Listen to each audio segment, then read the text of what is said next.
Всем привет! Добро пожаловать в мир, где я показываю все вокруг себя своими глазами. И сегодня мы продолжаем нашу рубрику, где мы обсуждаем те или иные книги, я рассказываю о своих впечатлениях и даю отзыв. Если вам интересно, оставайтесь вместе со мной. Я здесь все так уютненько разложила, надеюсь, вам визуально приятно на это смотреть. Если да, вдруг что, я могу оставить так. Первая книга у нас будет Элизабет Боуэн «Смерть сердца». Такая достаточно увесистая. Ой, а что здесь я вижу?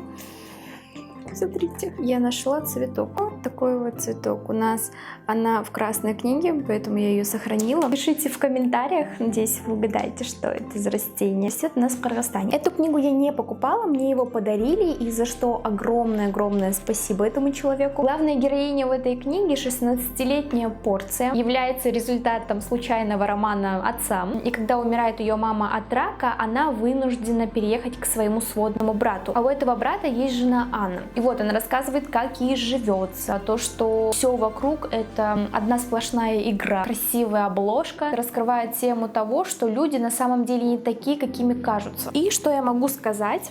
Эта книга мне не понравилась. Аннотация была многообещающей. Я думала, что вот я вот сейчас открою и не вылезу. Во-первых, было все серое, все скучное, было так все однообразно. Они то туда в гости, то туда обратно, то к ним кто-то в гости, то она куда-то уезжает. И все на этом. Они просто сидят, разговаривают и ни о чем, да. Собственно, даже она коннектить со своим братом не может. Серая лондонская рутинная жизнь. Вот так вот мне показалось. Я когда узнала, что эта книга популярная, я не поняла почему. Эмоций у меня не было, когда я читала. Вот просто монотонно вот так вот все прошло. Здесь пишут 16+. Ну, как бы ничего не было там такого, что прям 16+. Возможно, кому-то понравится. Но я не в их числе. Сколько здесь страниц? 500 страниц скучной серой жизни Порции. Я поставила ей 3, такую хлюпенькую 3.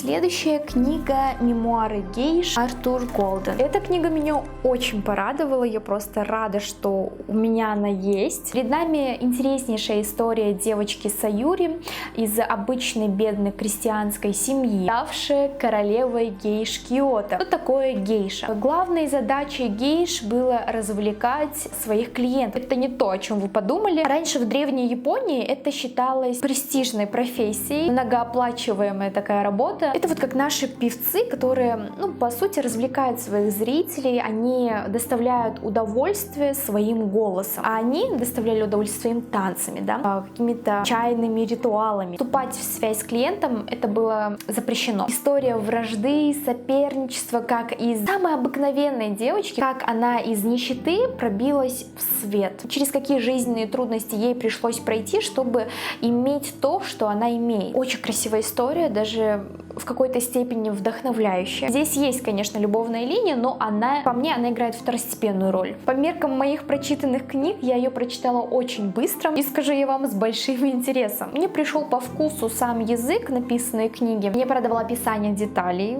все было в меру. Было бы больше описаний, стало бы скучно. Было бы меньше описаний, стало бы вообще непонятно, кто, где, что. Благодаря этой книге я узнала о культурах, традициях и обычаях древней Японии. Это жестко, но это правда жизни, так действительно было. Когда ты читаешь книгу, такое ощущение, что тебя просто главная героиня хватает за руку, втягивает в свою жизнь, ты прям как ее подружка все через это проходишь. Послевкусия прям такого насыщенного не было, но зато я до сих пор помню все детали этой книги. Я поставила 9 из 10, неплохой результат, смотря на то, как я все это жестко оцениваю. Следующая книга Стивена Кинга. Как вы знаете, он король ужаса, и я решила именно с этого автора начать знакомиться с этим жанром. Так, всего 670 страниц в мягком переплете у меня. Это книга о мальчике по имени Арни Каннингейм. Рохля, неудачник, такой ботаник, который все время учится. У него есть единственный лучший друг, который более или менее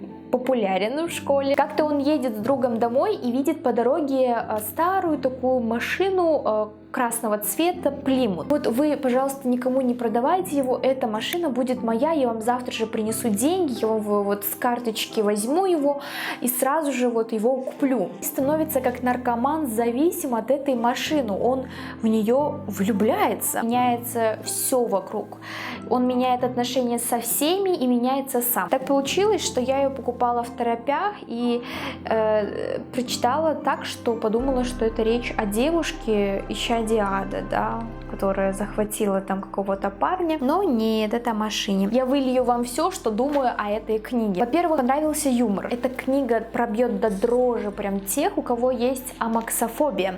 Это боязнь машин. Было очень много крови, но я не боюсь крови, я боюсь всяких потусторонних призраки и так далее. Вот в таких моментах мне было страшно. Читать ее я вам советую осенью, потому что сама читала осенью, и не знаю, там атмосфера тоже осенняя, зимняя. Такой явный минус этой книги в том, что она о машине. Я просто не разделяю вот эту вот ярую любовь к машинам, не разбираюсь в таком. Поэтому было скучно местами, но спасало эту книгу то, что написал Стивен Кинг. Он ее интересно написал. Как будто ты прям с этим героем стоишь рядом, ну как я и люблю, да, когда главный герой приглашает в эту книгу тебя, и ты там вместе с ним тусуешься. Капает глубоко в сознание человека и рассказывает о самом потаенном, все раскрывает, все карты. К примеру, вы сидите со своим знакомым в кофейне и общаетесь, и вдруг вам в голову приходит такая картина, как будто он ковыряется в носу. И, например, главный герой об этом подумал. И я бы вместо главного героя тоже об этом бы подумала. Как жизненно, да, но я бы об этом не сказала ему, правильно? Я бы это утаила, да, как бы это мои мысли. Каннингем, он рассуждает о смерти родителей. Они живы, они в порядке, они здоровы, но он, хочешь не хочешь, ему приходит в голову эти мысли. И у каждого из нас, и хотя мы не хотим, и мы стараемся вот прогнать прочь все это плохое, но тем не менее мы об этом думали. В этом и заключается фишка Стивена Кинга, что он вот все эти страхи нам раскрывает. Все вот это вот нам вот он рассказывает, ничего не скрывая. И концовка, я ждала какой-то зацепочки, какую-то надежду, но его не было. Этой нашей книженце я поставила такую твердую 7. И последняя книга Дэниел Кис «Таинственная история Билли Миллигана». Эту книгу я читала в электронном виде, поэтому книжки физической у меня нету. Первая книга, которую я прочитала вот с первых страниц до конца на одном дыхании. Меня поражает то, что эта книга на реальных событиях. Это действительно было. Существовал такой человек, как Билли Миллиган. Вы можете сейчас прогуглить, прям поставить на стоп, посмотреть. Это первый преступник в истории, которого за множество насилований и убийств не посадили. Дело в том, что у этого человека внутри него живет еще 24 личности. И у каждой этой личности свой характер, свои особенности. Билли Миллиган переключается с одной личности на другой.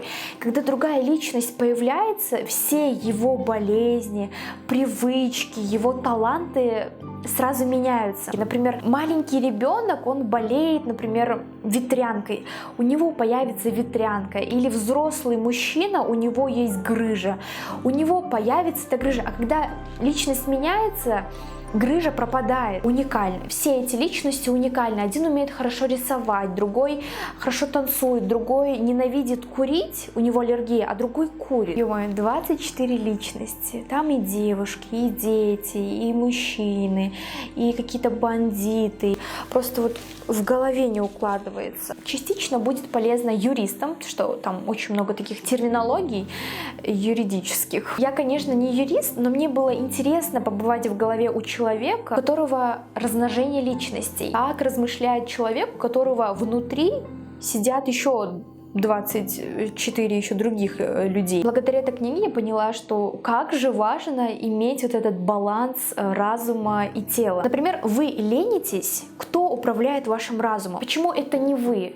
Почему лень управляет вами, а не вы ею? Поражена, удивлена, и это было здорово. Просто большой поклон писателю, то, что он встретился с этим Билли Миллиганом и все это разузнал и рассказал нам. Оставил огромное послевкусие. Вот я вам рассказывала, все, хочется сразу взять эту книгу и снова перечитать. И вот на этом все. Я сегодня вам рассказала о 4 книгах. В целом я довольна результатом как бы 60 на 40, да, получилось. 60% мне понравилось, 40, ну так себе. И все, на этом все. Надеюсь, вам понравилось мое видео. Ставьте лайки, подписывайтесь, не забывайте на мой канал. Я знаю, что вы не подписаны. Я вижу по статистике, какая часть аудитории не подписана, но все же смотрит мои видеоролики. И в комментариях, если вы вдруг читали одну из этих книг, напишите, что вы думаете о ней. Мне будет интересно послушать, почему вам понравилось или не понравилось. Давайте пообсуждаем там внизу. И все, всем пока-пока.